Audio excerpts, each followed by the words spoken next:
بسم اللہ الرحمن الرحیم وبہ نستعین انہ خیر ناصر ومعین وصلی اللہ علی محمد وآلہ الطاہرین۔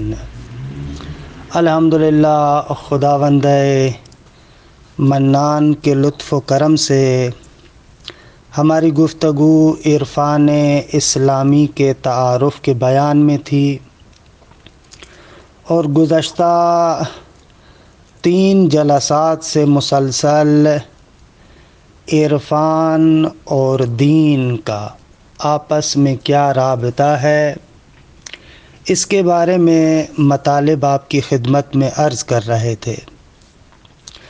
کیونکہ یہ موضوع بہت زیادہ اہمیت کا حامل ہے، لہٰذا یہاں پر نسبتاً تفصیل سے وارد ہوئے، اور انشاءاللہ ایک آدھ جلسات کے اندر اس موضوع کو ختم کر دیا جائے گا۔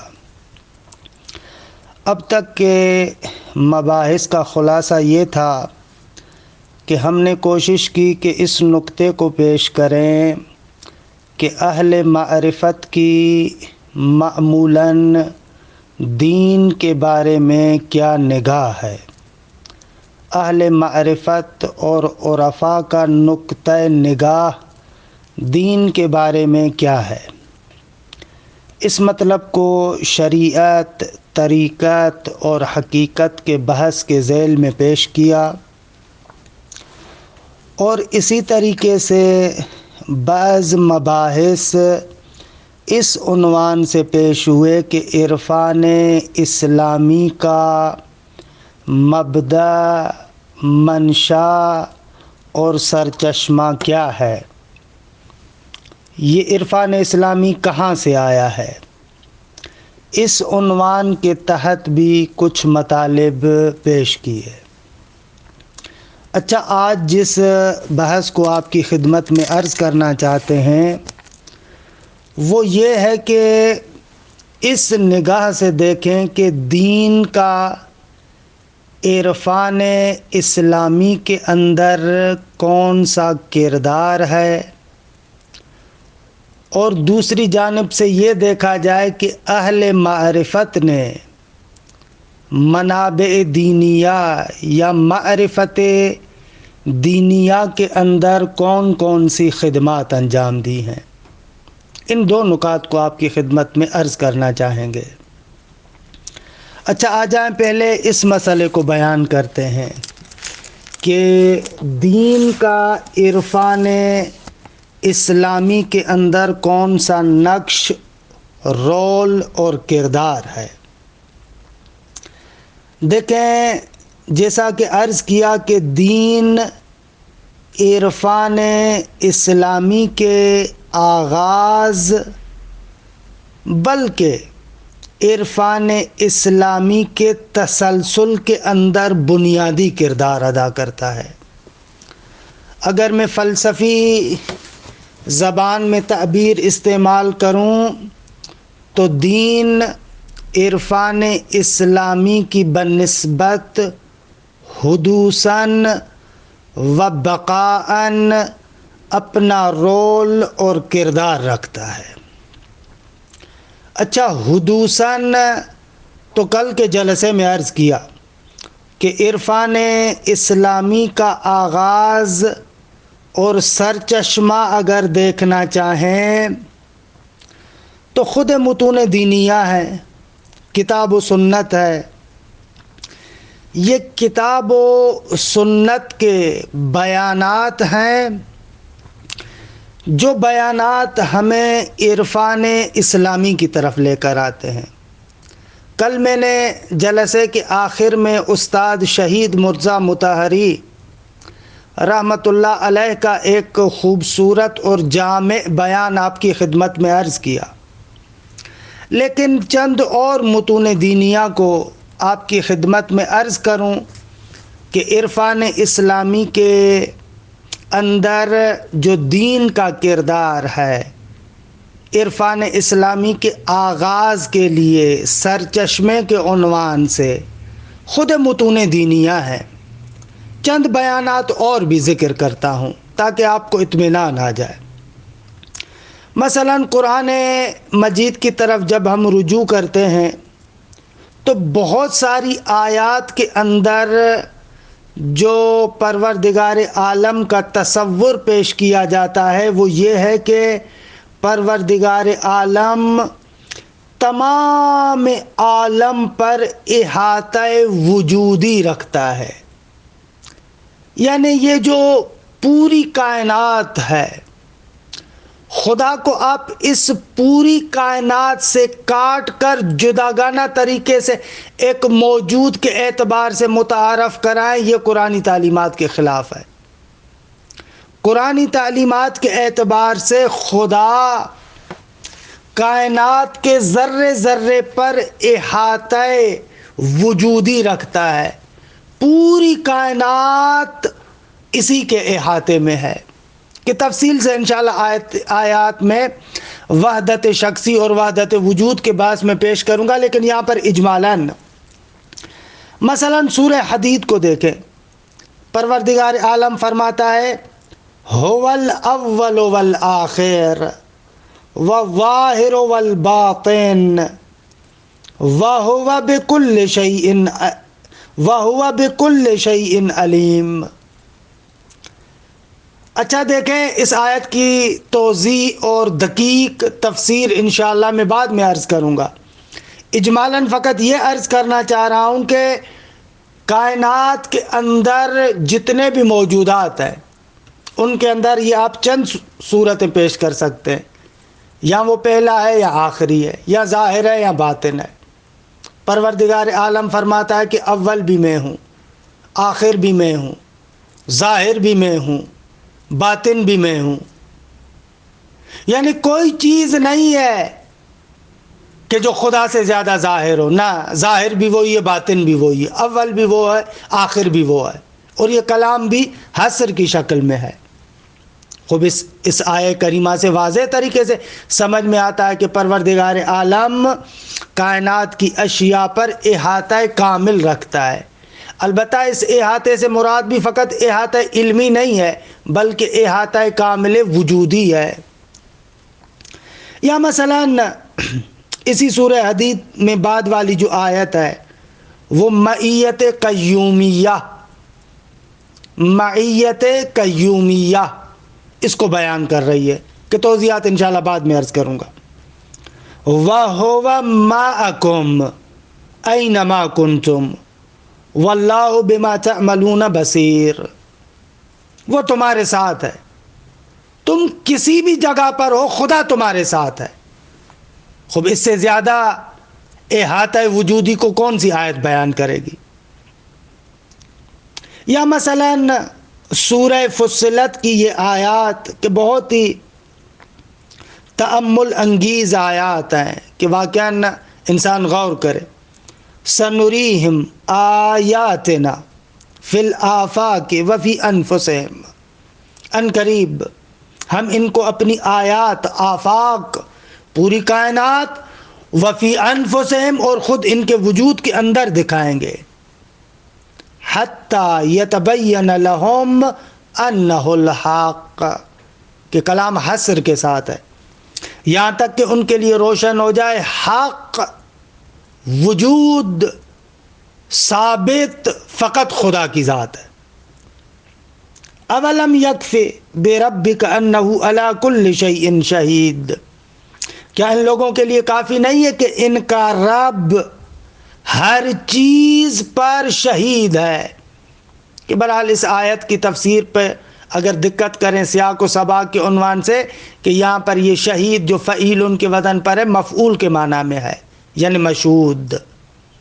کیا تمہارے رب کے لیے یہ کافی نہیں ہے کہ وہ ہر چیز کے لیے مشہود ہے؟ الا انہم فی مریۃ من لقاء ربہم الا انہ بکل شیء محیط۔ خبردار، بے شک یہ لوگ اپنے رب سے ملاقات کے بنسبت شک و تردید میں مبتلا ہیں۔ خبردار، انہو بکل شیء محیط، خدا نے ہر چیز پر احاطہ کیا ہوا ہے، خدا کا احاطہ وجودی ہے۔ یا سورہ نساء کے اندر وَكَانَ اللَّهُ بِكُلِّ شَيْءٍ مُحِيطًا، خدا ہر چیز پر احاطہ رکھتا ہے، ہر چیز اس کے گھیرے میں ہے۔ اس کا معنی یہ نہیں ہے کہ خداوند متعال ہر چیز پر قدرت رکھتا ہے، بھلے وَهُوَ بِكُلِّ شَيْءٍ قدیر ہے، لیکن وہ اور مطلب ہے، یہ اور مطلب ہے۔ جہاں پر خدا اس نقطے کو بیان کرنا چاہتا ہے کہ وہ ہر چیز پر قدرت رکھتا ہے، اس کو واضح الفاظ میں کہتا ہے، لیکن یہاں پر ایک اور نقطے کو بیان کیا جا رہا ہے، یہاں پر احاطہ وجودی کو بیان کیا جا رہا ہے کہ خدا ہر چیز پر وجودی طور پر احاطہ رکھتا ہے، کہ انشاءاللہ تفصیلات اس کی وحدت شخصیہ کے بعض میں آپ کی خدمت میں عرض کریں گے، کہ انشاءاللہ آیات کی ایک دستہ بندی بنائی ہے۔ آیات کے مختلف گروہ جو توحید کے بارے میں تصور دیتے ہیں، ان تمام کو ایک خاص ترتیب اور دستہ بندی کے ساتھ تفصیل کے ساتھ انشاءاللہ وحدت شخصیہ کے بعض میں آپ کی خدمت میں عرض کریں گے۔ یہاں پر فقط اشارہ کرنا مقصود تھا۔ اور اسی طریقے سے آ جائے سیر و سلوک کی وادی میں، قرآن مجید، آیات الہی، روایات آل محمد، مفصل طریقے سے اس سیر و سلوک کے بارے میں بھی مطالب کو بیان کرتے ہیں۔ مثلا سیر و سلوک کے اندر ایک مقولہ محبت الہی، عشق الہی ہے، اور قرآن مجید کو دیکھیں، سورہ بقرہ میں ارشاد ہوتا ہے والذین آمنوا اشد حبا للہ، کہ عشق الہی یعنی یہی عشق کا معنی وہی محبت شدید کو کہتے ہیں۔ کہا کہ جو اہل ایمان ہیں وہ بہت زیادہ خدا سے محبت رکھتے ہیں، بہت زیادہ محبت رکھتے ہیں۔ خوب محبت شدید کو عشق کہتے ہیں۔ نیز فرقی درمیان حب و عشق، شام درمانا نباشد جز دم عشق۔ تو محبت اور عشق ایک ہی چیز ہے، بس محبت شدید ہو جائے تو عشق کہلاتا ہے۔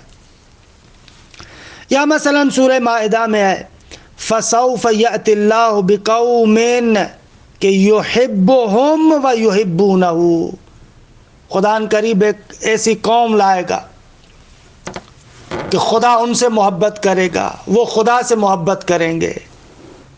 ہم محب خدا ہیں، ہم محبوب خدا ہیں۔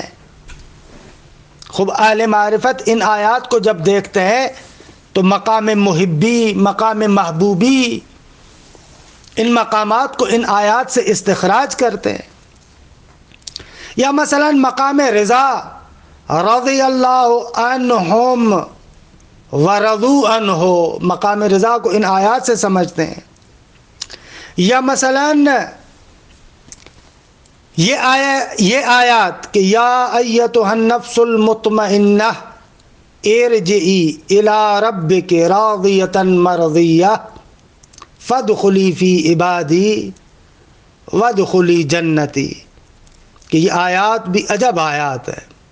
ایک طرف سے نفس مطمئنہ کا تذکرہ، ایک طرف سے مقام رضا کا تذکرہ، ایک طرف سے جنت الہ کا تذکرہ۔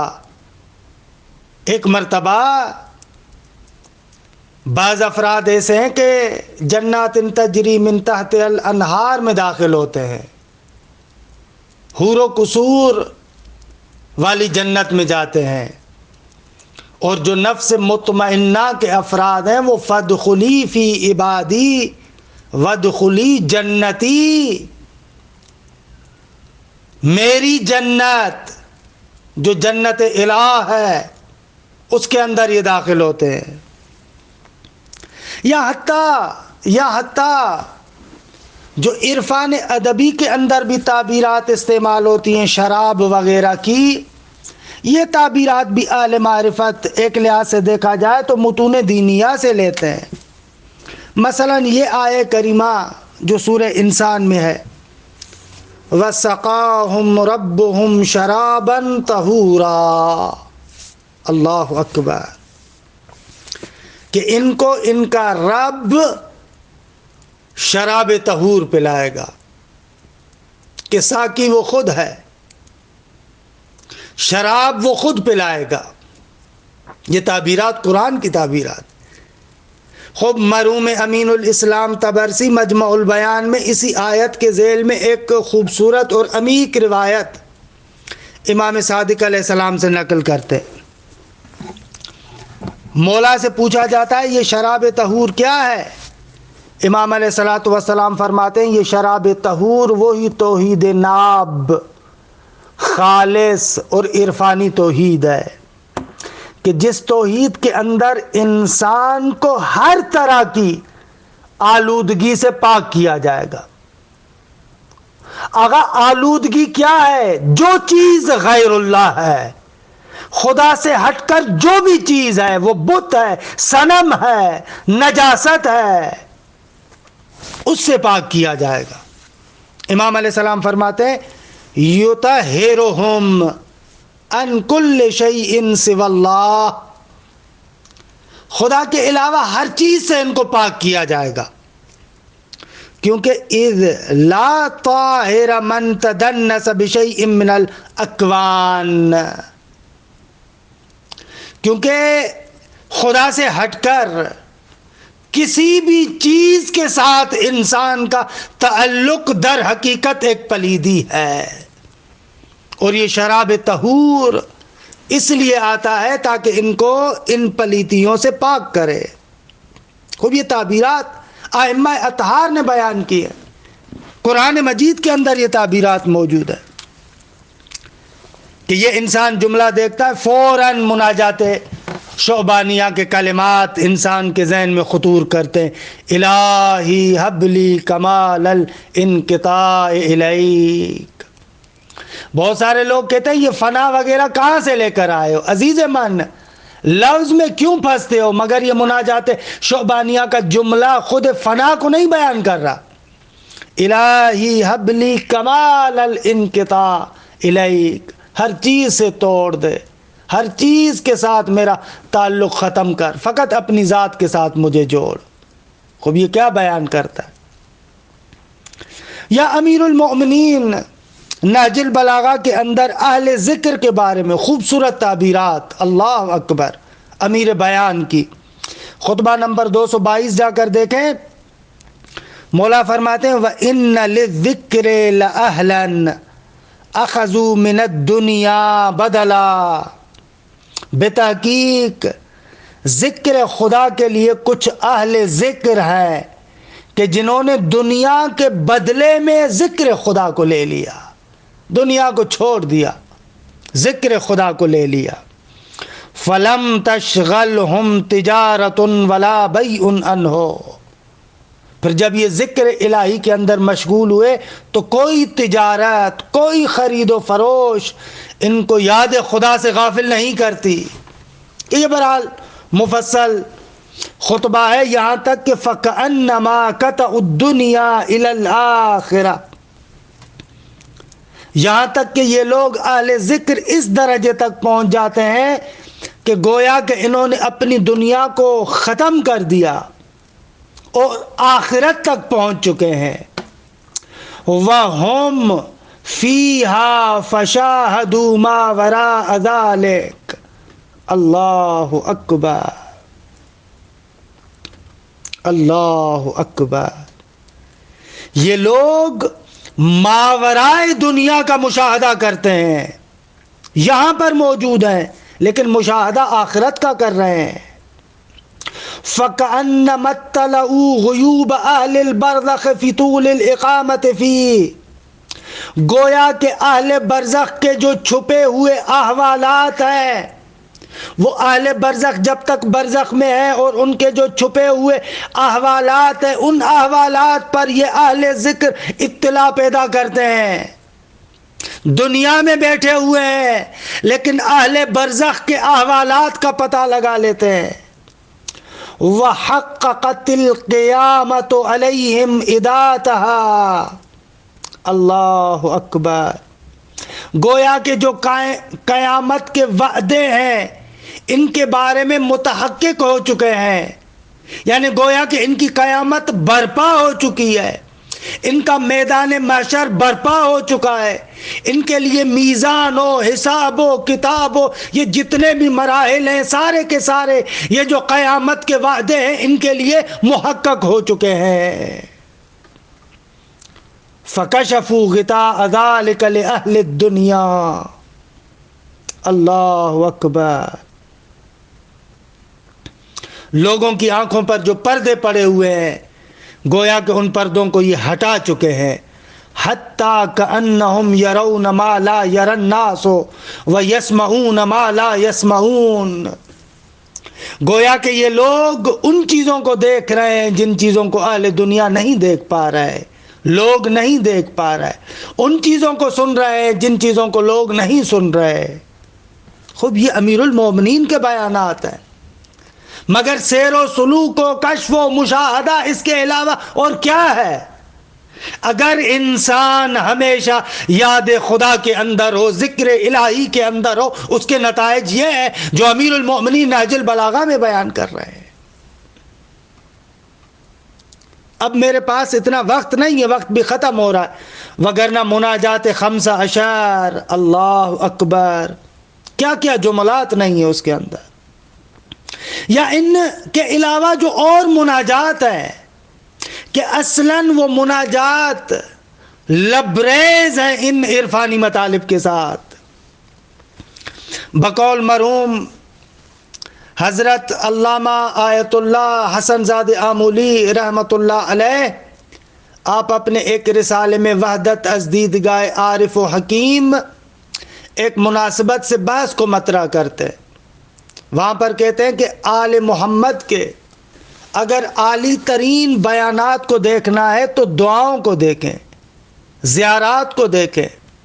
عالی ترین معارف دعاؤں اور زیارتوں کے اندر بیان ہوئے ہیں، عام روایات کے اندر وہ عالی مطالب ذکر نہیں ہوئے، کیونکہ عام مطالب کے اندر راوی کی محدودیت کو مد نظر رکھنا ہوتا ہے، سائل کی محدودیت کو مد نظر رکھا ہے، کلم الناس علی قدر عقولہم کو مد نظر رکھا ہے، اس سامنے والے کی کیپیسٹی کو، استعداد کو، صلاحیت کو مد نظر رکھا ہے، لہذا اس کے مطابق بات کی ہے۔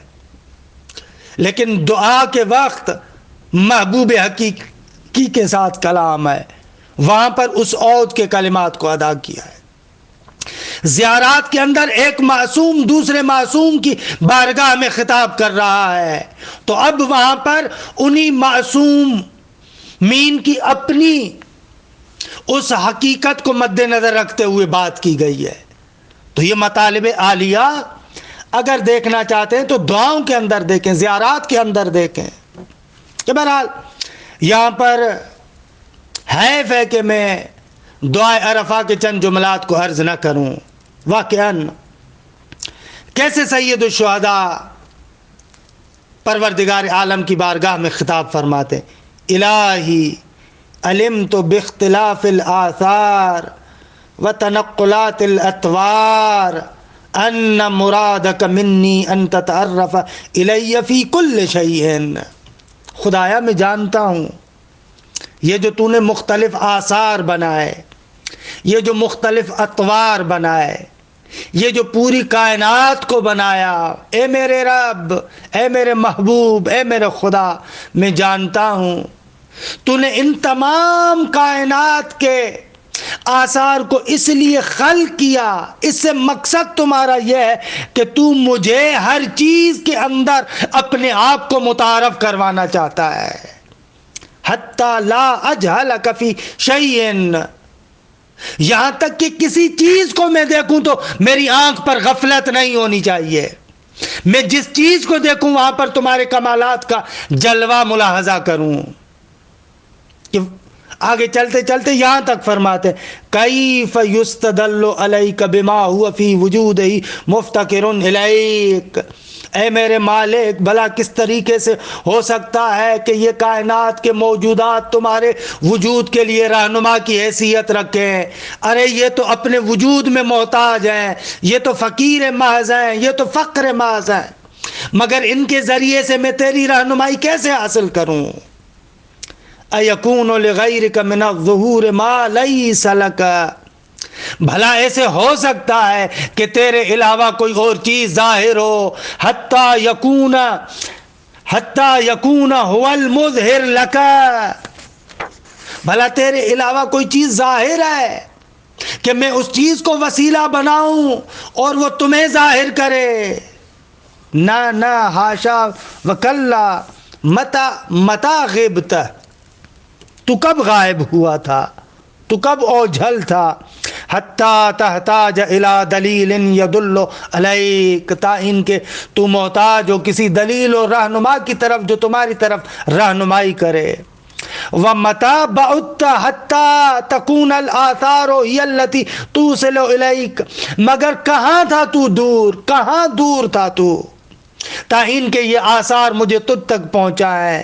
امیت عینون، اندھی ہے وہ آنکھ، لا تراک علیہا رقیبا، جو ان تمام موجودات پر تجھے نگہبان نہ سمجھے، اندھی ہے وہ آنکھ۔ وخسرت صفقۃ عبد لم تجعل له من حبک نصیبا، وہ خسارے اور گھاٹے والا ہے بندہ، اس کا صفقہ اور آذوقہ اور اس کا رہ توشہ خاسر ہے، جس کے لیے تو نے اپنی محبت کا کوئی حصہ نہیں رکھا۔ یہاں تک کہ آگے جملات ہیں، الہی حققنی بحقائق اہل القرب، خدایا جو اہل قرب کے حقائق ہیں ان کے ساتھ مجھے متحقق کر۔ وسلک بی مسلک اہل الجذب، جو اہل جذبہ ہیں جیسے تو ان کے ساتھ چلتا ہے وہی رفتار میرے ساتھ اختیار کر۔ ماذا وجد من فقدک، خدایا جس نے تجھے پا لیا اس نے کیا کھویا۔ وما الذی فقد من وجدک، ماذا وجد من فقدک، خدایا جس نے تجھے کھویا اس نے کیا پایا۔ وما الذی فقد من وجدک، جس نے تجھے پا لیا اس نے کیا کھویا۔ لقد خاب من رضی دونک بدلا، نامراد اور بدبخت ہے وہ بندہ جس نے تیرے علاوہ کسی اور چیز کو چنا۔ وَلَقَدْ خَسَرَ مَنْ بَغَا عَنْكَ مُتَحَوِّلًا، یہ کیا ہے جملات؟ تعرفت لکل شیء، ہر چیز کے اندر تو نے خود اپنا تعارف کروایا۔ فما جہلک شیء، کوئی چیز تجھ سے جاہل نہیں ہے۔ وانت الذی تعرفت الی فی کل شیء، ہر چیز میں تو نے خود اپنا تعارف کروایا۔ فرأیتک ظاہرا فی کل شیء، اے میرے معبود ہر چیز کے اندر میں نے تجھے ظاہر دیکھا۔ خوب ان جملات کا کیا معنی کریں گے؟ یہ کسی صوفی کے جملات ہیں، یہ کسی عارف کے جملات ہیں، یا حسین ابن علی کے جملات ہیں، دعائے عرفہ کے جملات ہیں، کہ اس طریقے کے اور بہت ہی عظیم جملات بھی ہیں۔ عزیز مان، یہاں پر آخر میں فقط ایک نقطے کی جانب اشارہ کروں کہ بس پہلا نقطہ یہ کہ دین عرفان کے وجود میں آنے میں یہ خود متون دینیہ دخیل ہے۔ ہمیں کوئی ضرورت نہیں ہے دین کا منشا اور سرچشمہ ڈھونڈنے کے لیے اتنے عظیم بیانات کے باوجود ادھر ادھر گھومتے پھرے، نہ نہ نہ نہ، یہ عظیم بیانات ہیں۔ اچھا، دین کا ایک اور کردار جو خود اہل معرفت کہتے ہیں، دوسرا کردار جو آپ بیان کر سکتے ہیں وہ یہ ہے کہ دین، شریعت، تمام علوم عرفانی کے اندر میزان تام ہے۔ عارف کے مکاشفات اور کشف و شہود کے لیے جتنے وہ دعوے کرتا ہے ان تمام مدعیات کے لیے معیار اعظم شریعت ہے، معیار شریعت ہے۔ یہ ایک عمومی قانون ہے، عمومی قاعدہ ہے کہ جتنے بھی اہل معرفت ہیں وہ جہاں پر میزان کے مختلف مباحث کو پیش کرتے ہیں ان میں سے اہم ترین بحث یہی کرتے ہیں کہ کوئی بھی عارف ہو، اس کا کتنا بھی کشف و شہود ہو، اس کے لیے معیار اور میزان شریعت ہے، کیونکہ انبیاء الہی کا کشف اتم ہے۔ خصوصیت سے حضرت ختمی مرتبہ صلی اللہ علیہ وآلہ وسلم ان کا کشف کشف اتم ہے. کسی بندے کا بھی کشف و مشاہدہ اگر اس کشف اتم میں محمدی صلی اللہ علیہ وآلہ وسلم کے برخلاف وہ یقین مان لے کہ وہ جھوٹ ہے، وہ شیطان کی طرف سے ہے، وہ نفس انسانی کی جانب سے ہے. کہ انشاءاللہ مکاشفے کی بات میں عرض کریں گے کہ کشف و شہود کے لیے کہتے ہیں کہ انسان اپنے وجود کے اندر طہارت کو پیدا کرے. طہارت کا مرتبہ جتنا جتنا بڑھتا جائے گا، انسان کے وجود کے اندر اعتدال آتا جائے گا، چاہے مزاج جسمانی کے اندر اعتدال کی بات ہو یا مزاج روحانی کے اندر اعتدال کی بات ہو. جیسے جیسے اعتدال بڑھے گا طہارت بڑھے گی، انسان کو لطافت حاصل ہوگی. خب جیسے جیسے لطافت حاصل ہوتی جائے گی اسی طریقے سے مکاشفات حقانی ہوں گے، صاف و شفاف ہوں گے. انسان ان تعلقات اور حجابات سے، کہ چاہے وہ حجابات ظلمانی ہو چاہے وہ حجابات نورانی ہو، ان حجابات سے جیسے جیسے ہٹتا جائے گا ویسے ویسے انسان کے لیے کشف صاف زلال حقانی تر ہوگا. اور ظاہر سی بات ہے کہ حضرت ختمی مرتبت ان تمام حجابات کو گزار چکے تھے، تمام حجابات کو گزار کر اس حقیقی زلال معرفت تک پہنچے تھے کہ جس کی تصدیق قرآن مجید اس طریقے سے کرتا ہے، وما کذب الفؤاد ما رأى، قلب مصطفیٰ نے جو کچھ دیکھا حق و حقیقت تھا، اس کے علاوہ کچھ بھی نہیں تھا. تو عزیزان مان، معیار دوسرا جو دین کا کردار ہے عرفان کے اندر وہ یہ ہے کہ معیار شریعت ہے. اگر کوئی بھی بندہ آپ دیکھیں جو شریعت کا مخالف ہے، شریعت کے برخلاف بات کرتا ہے، اپنے کشف و شہود کی سمجھ لیں غلط کہہ رہا ہے، شیطان نے اس کو دھوکہ دیا ہے، شیطان کا چیلا بنا ہے. اور اسی چیز کو اہل معرفت نے ذکر کیا. مثلا محقق قیصری داؤد قیصری شرح فصوص میں ایک مقام پر لکھتے ہیں اسی میزان کے بارے میں گفتگو کرتے ہوئے، منہا ما ہوا میزان عام وہو القرآن والحدیث، کہ المبنی کل منہما علی الکشف التام المحمدی صلی اللہ علیہ وآلہ وسلم، کہ میزان عام قرآن و حدیث ہے، کہ قرآن و حدیث دونوں مبنی ہیں کشف تام میں پیغمبر ختمی مرتبت صلی اللہ علیہ وآلہ وسلم پر. یا عبد الرحمن جامی نفحات الانس میں ابو سلیمان دارانی سے نقل کرتے ہیں کہ اہل معرفت میں سے متوفہ 215 ابو سلیمان دارانی کہتے ہیں چہ بسا مدت ہا در دلم نکتئی عرفانی فرومی نشیند، کتنی مرتبہ ایسے ہوتا ہے کہ میرے دل کے اندر ایک عرفانی نقطہ بیٹھتا ہے لیکن آن را نہ پذیرفتے، دل کے اندر آیا عرفانی کشف و شہود ہے لیکن میں نے اس کو قبول نہیں کیا. ورود بے جانم نمی دہم، اس کو اپنی جان کے اندر وارد ہونے کی اجازت نہیں دیتا. ظاہر میں قلب پر آیا ہے، ظاہر ہوا ہے، لیکن اس کو اپنی جان کا حصہ نہیں بننے دیا. مگر آن کے دو شاہد عادل، یعنی کتاب و سنت برآن گواہی دہند. اللہ اکبر. مگر یہ کہ اس وارد انفانی کے لیے دو عادل گواہ کہ کتاب و سنت ہیں، جب تک وہ گواہی نہیں دیتے میں اس کو اپنی جان کا حصہ نہیں بناتا.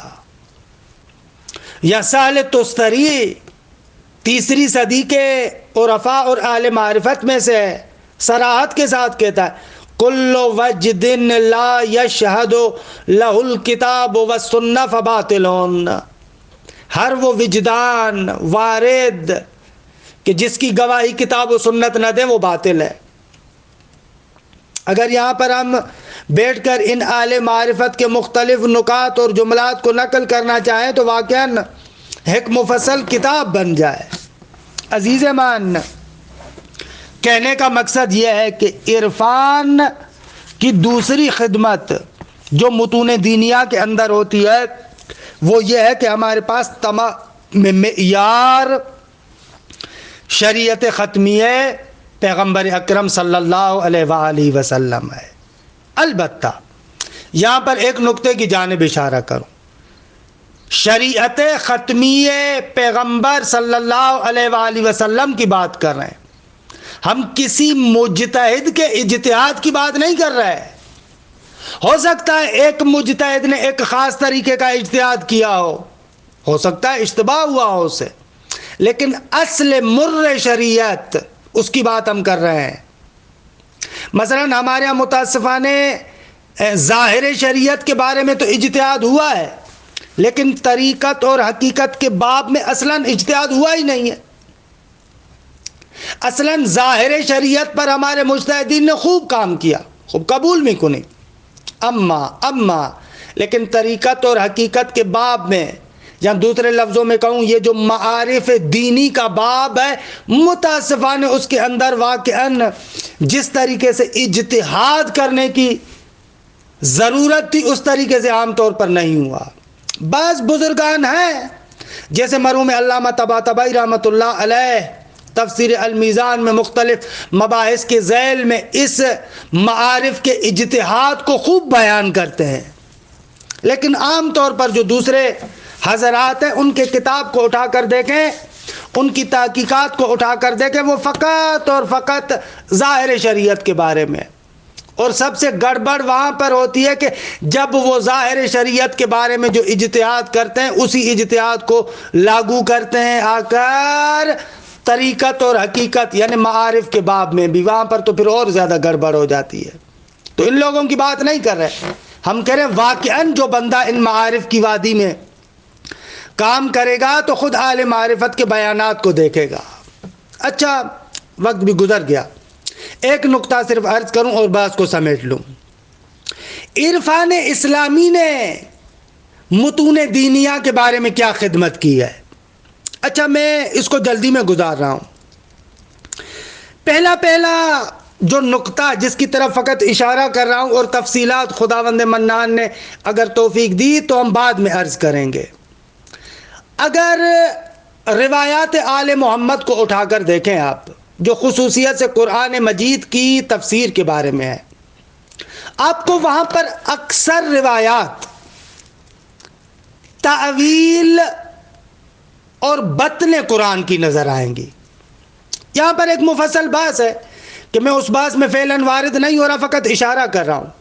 یہ ائمہ اطہار نے ان روایات کے اندر یہ جو تعویل اور بطون کو بیان کیا، یعنی کیا بتانا چاہتے ہیں؟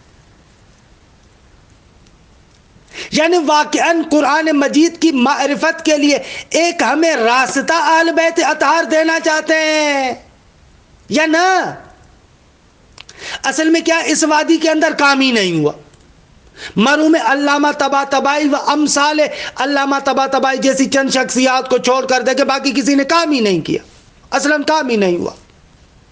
فوراً کہیں گے بھائی یہ تو تعویلی روایت ہے، یہ تو بطنی روایت ہے۔ بلاخر بھائی اس پر فنی کام کرو، عالمانہ کام کرو، اجتہاد کرو، باقاعدہ ضابط کرو۔ یہاں پر وہ طریقہ نہ چلاؤ جو ظاہر شریعت کے لیے، فقہی ظاہری احکامات کے لیے تم چلاتے ہو۔ یہاں پر اور طریقہ چلے گا، اس کے اور قواعد ہوں گے، یہاں پر اور قوانین ہوں گے، یہاں پر اور اصول بنیں گے۔ بہت سارے لوگ تو کہتے ہیں کہ بس یہ بھائی تعبد ہے۔ خوب آیا واقعاً آپ کو سمجھ میں آ رہا ہے کہ ائمہ اطہار علیہ الصلاۃ والسلام نے اپنے ماننے والوں کو اتنا کند شاگرد مانا ہوا ہے، اتنے ڈل اور کند اور بیکار ذہن کے لوگ ہیں کہ ان کو کوئی روش ہی نہیں بتائی، یا نہ اس طریقے سے کوئی راہکار دیا، کوئی راستہ دیا کہ آؤ اس طریقے سے اگر فنی طریقے سے تم کام کرو تو تم بھی قرآن کی تعویل کو سمجھ سکتے ہو، تم بھی قرآن کے بطن کو سمجھ سکتے ہو۔ راستہ بتایا ہے۔ بعید ائمہ اطہار علیہ الصلاۃ والسلام سے کہ وہ اپنے ماننے والوں کو ایسے کند ذہن طالب علم سمجھتے ہوئے فقط چند باتیں کہیں کہ بھائی انہی پر تم روکے رہو، نہ، قرآن کی وادی میں ان کو ایک راستہ بتانے کی کوشش کی گئی ہے۔ اور مزیدار بات کہوں، یہ جو تعویل یا بقول مرحوم حضرت علامہ حسن زادہ آمولی رحمۃ اللہ علیہ کے یہ جو تفسیر انفسی ہے، یہ جو تفسیر باطنی ہے، تأویلی ہے، خوب یہ چیز اہل معرفت کے پاس ہے۔ ان لوگوں نے اس کے قواعد و ضوابط معین کیے، ان قواعد و ضوابط کے اعتبار سے قرآن مجید کے ان بطون کو سمجھنے کی کوشش کی۔ تفسیر انفسی، کتنی تعویلات قرآن کے اعتبار سے اہل معرفت کی آپ کو تصانیف ملیں گی، زحمتیں ملیں گی، جو کسی اور جگہ پر نہیں ہے۔ اب میں یہ نہیں کہتا کہ تعویلات عرفانی اور بطونی جو تعویلات اہل معرفت کرتے ہیں انہوں نے جو کچھ لکھا ہے سارے کا سارا درست ہے، نہ، ایسے تو آپ فقہ اسلامی کے لیے بھی کہہ سکتے ہیں، جتنے بھی فقہ ہیں، جتنا بھی ان کا اجتہاد ہے، آپ سب کے لیے کہیں گے کہ سارے کے سارے درست ہیں، سب کے سب واقع پر پہنچے، نہ، ان میں اشتباہ بھی ہو سکتا ہے، لیکن بالآخر ایک فنی کام کیا ہے انہوں نے، ایک راستہ طے کیا ہے، بالآخر اس راستے کے ذریعے سے بہت سارے حقائق تک انسان پہنچتا ہے۔ اہل معرفت کا پہلا کام یہ ہے کہ بہت ہی بڑے پیمانے پر کام ہے۔ دوسرا کام جو روایات کے معانی باطنی ہے ان کو کشف کرنے کی کوشش کی ہے۔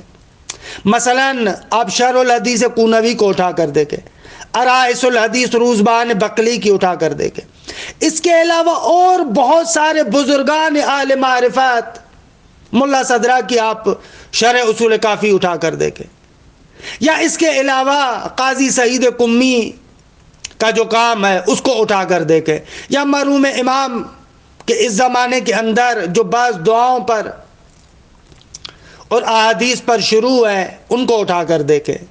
خوب یہ دوسرا کام یہ۔ تیسرا کام جو اہل معرفت کا ہے وہ یہ ہے کہ بہت سارے شریعت کے احکامات کے اسرار باطنی پر انہوں نے کتابیں لکھی ہیں۔ نماز کے اسرار پر کتنے علماء کی، کتنے عرفاء کی کتابیں، روزے کے اسرار پر، حج کے اسرار پر، ایسے اور بہت زیادہ اہل معرفت نے اس سطحی عمومی ظاہری نظر سے ہٹ کر ان کے حقائق باطنی اور اسرار ملکوتی کو بیان کیا ہے۔ اب یہ اہل معرفت کا کام ہے کہ بہرحال یہاں پر میں بحث کو روکتا ہوں، وقت بھی زیادہ نکل گیا۔ کہنے کا مقصد یہ ہے کہ عالمانہ طریقے سے بحث کی ضرورت ہے، عالمانہ طریقے سے۔ وصلی اللہ علی محمد و اہل بیتہ الطیبین الطاہرین۔